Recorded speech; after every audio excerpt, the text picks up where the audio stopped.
বাংলাদেশি ক্রিকেটারদের জন্য আইপিএল বরাবরের এক স্বপ্নের মঞ্চ। তবে অতীতের অভিজ্ঞতা বলছে এই মঞ্চে অনেক সময় আশীর্বাদ নয়, বরং অভিশাপ হয়ে দাঁড়িয়েছে।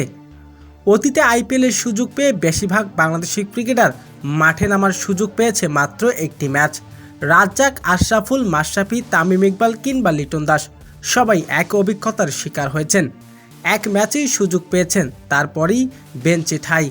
এতে শুধু আত্মবিশ্বাস নষ্ট হয়নি, বরং বিদেশি লিগগুলোতেও ভবিষ্যতের সম্ভাবনা কমে গেছে অনেকেরই। পুরো আইপিএল ইতিহাসে বাংলাদেশের হয়ে যারা আসলে নিজেদের জায়গা করে নিতে পেরেছেন তারা হলেন কেবল দুজন, সাকিব আল হাসান এবং মুস্তাফিজুর রহমান। তবুও তাদের বহু ম্যাচ বেঞ্চে বসে কাটাতে হয়েছে, সুযোগ পেয়েও নিয়মিত জায়গা পেতে লড়াই করতে হয়েছে বরাবর। আইপিএলে অনেক ক্রিকেটারের ক্যারিয়ার বদলে গেছে, তবে অনেকেরই আবার ধ্বংস হয়ে গেছে।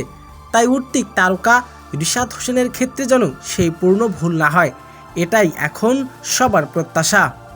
বাংলাদেশ ক্রিকেট বোর্ড বিসিবির উচিত পরিষ্কার বার্তা, যদি কোনো ফ্র্যাঞ্চাইজি রিশাদকে দলে নেয় তবে যেন তাকে একাধিক ম্যাচ খেলার সুযোগ দেওয়া হয়, কারণ তার ট্যালেন্ট ঠিক মূল্যায়ন, আত্মবিশ্বাস ধরে রাখার এখন সবচেয়ে গুরুত্বপূর্ণ।